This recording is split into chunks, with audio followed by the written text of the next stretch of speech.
좀 근본적인 역사적인 걸 보면 그게 보여. 지금 우리가 사는 세상이 코미디 세상이야 이거. 코미디 세상이야 진짜. 그러니까 이제 하지 마. 예전에 모든 전 세계가 몇 개 나라 빼고는 다 유럽의 식민지였어. 그럼 얘네들이 갑자기 독립하면 국가를 어떻게 운영할 줄 몰라. 그러면 어떻게 어버벅거리다가 나중에 어떻게 되냐? 쿠데타가 다 일어나. 군부 쿠데타가 일어나. 예전에 유럽의 그 전 세계가 다 식민지였어. 그 식민지에서 독립한 나라들이 쿠데타가 안 일어난 나라 저기 찾아보기가 힘들어. 그죠? 그러면 다음 공식이 똑같아. 그럼 군발이들이 어떻게 돼? 탐욕이 많고 하니까 어떻게 되냐? 권력도 없고 탐욕도 많고 그러면 어떻게 돼? 나라의 국가를 갖다 어떻게 다 빼돌리기 시작해. 그럼 제일 만만한 게 뭐냐? 중앙은행이야. 중앙은행이 황금알을 낳는 거위를 착각을 해. 군발에 돼. 그럼 다음 순서가 뭐냐? 중앙은행 총재 모가지 여기다 권총 대고 돈 찍어 이 개새끼야. 이거 해요. 다요. 이거 안 하는 애들 없어. 다 해 이거 무조건. 중앙은행부터 뭐 점검을 해. 부인들이 쿠데타를 일으키는. 왜 돈을 찍어내기 위해서. 이거 다 이마에 뿌리는데. 부인들 생기가 그래. 그래서 옛날 식민지에 독립한 국가들이 나라가 다 망해.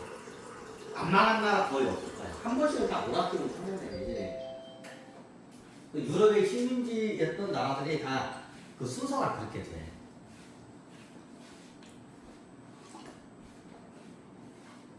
순서가 그래 항상.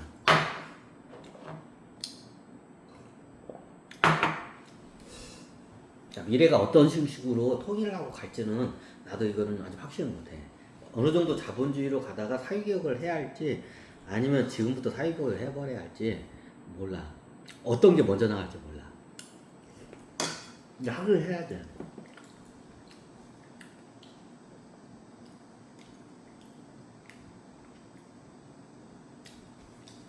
자, 이걸 좀 알아야 돼. 알아야 돼. 지구촌 사람들이 좀 알아야 돼. 무식해.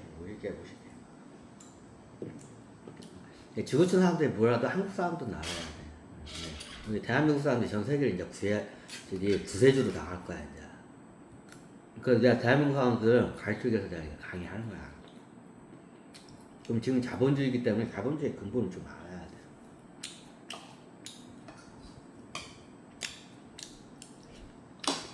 박정희 대통령인데,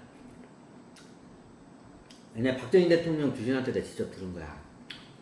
이 양반이 쿠데타를 일으키고 성공하면 그 다음 시나리오가 단계를 다 이미 만들어 놓은 거야. 근데 군인들 머리가 한계가 있어. 한계가 있어. 하나만 알고 둘, 셋, 넷, 다섯 몰라. 이게 군인들의 생리야. 그래, 전문가들의 그 의견도 잘 들어야 돼. 군인들이 보이는 것만 한 거야. 근데 박정희 대통령이 어떤 생각이었었냐면, 처음에 시나리오 쿠데타를 혁명을 일으키고 그 다음 시나리오가 굉장히 국가적으로 아주 굉장히 뛰어나 그 이론은. 근데 이론은 이론이야. 내가 그거 보고 박정희 대통령이 그게 될 거라고 생각하셨냐고.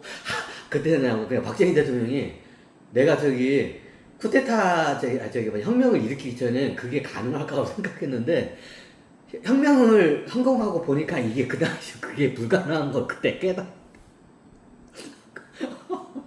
그게 깨달은 거야. 아, 이게 불가능하구나. 그 당시 화폐개혁을 해. 박정희 대통령이 화폐개혁을 왜 하냐? 돈을 다 몰수하기 위해서 그래. 부자들 돈을 몰수하기 위해서 그 화폐개혁을 했던 거야.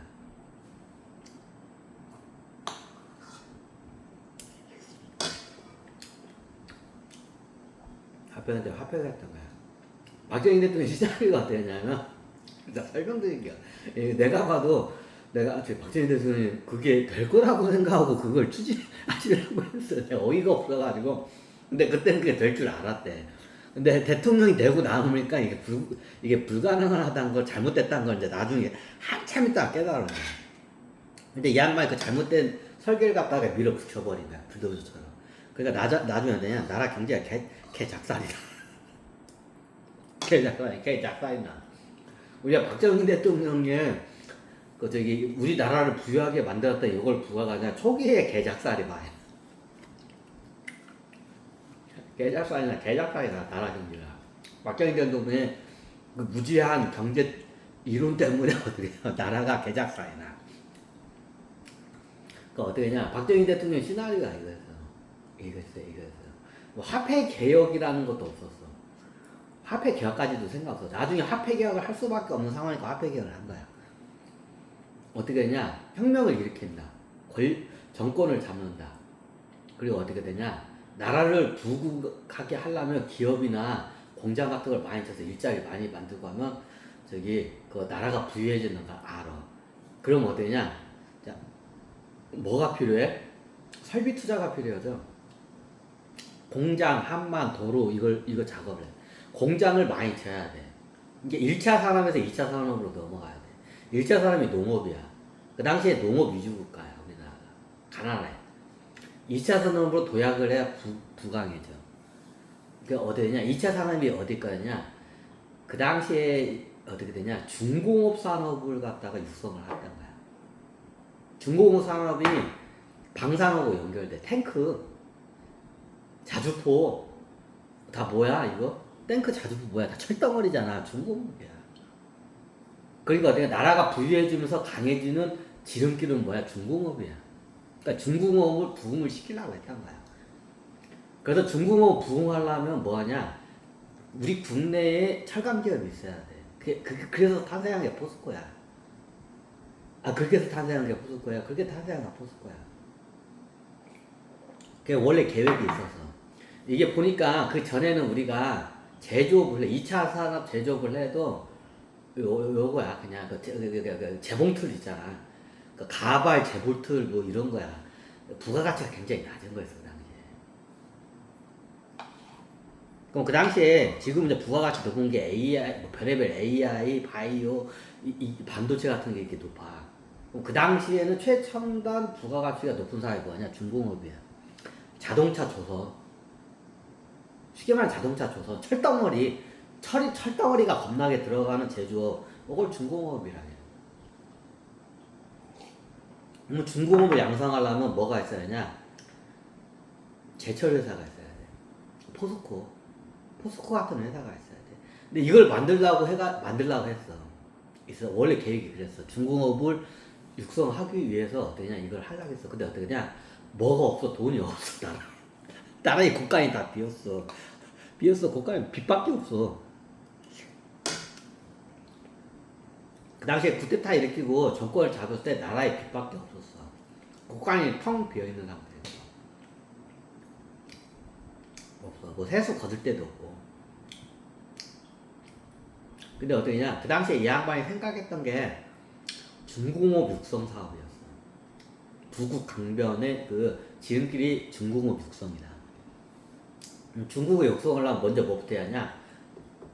철을 만드는 공장이 있어야 돼. 그게 포스코 같은. 이걸 만들어야 돼. 근데 이거 만들려면 돈이 어마어마해.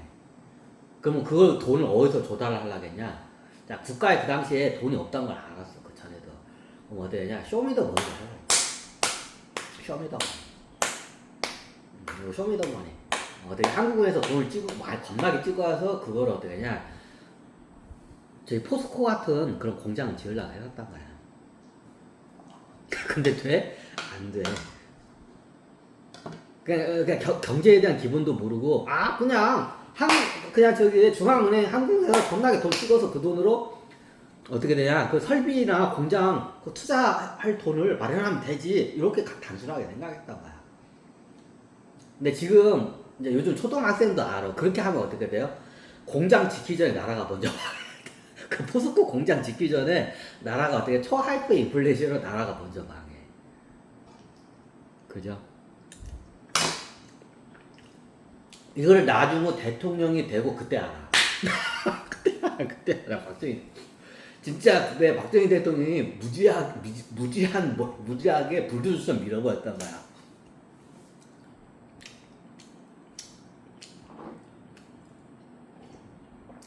그때 아는 거야. 그게 불가능하다는 걸.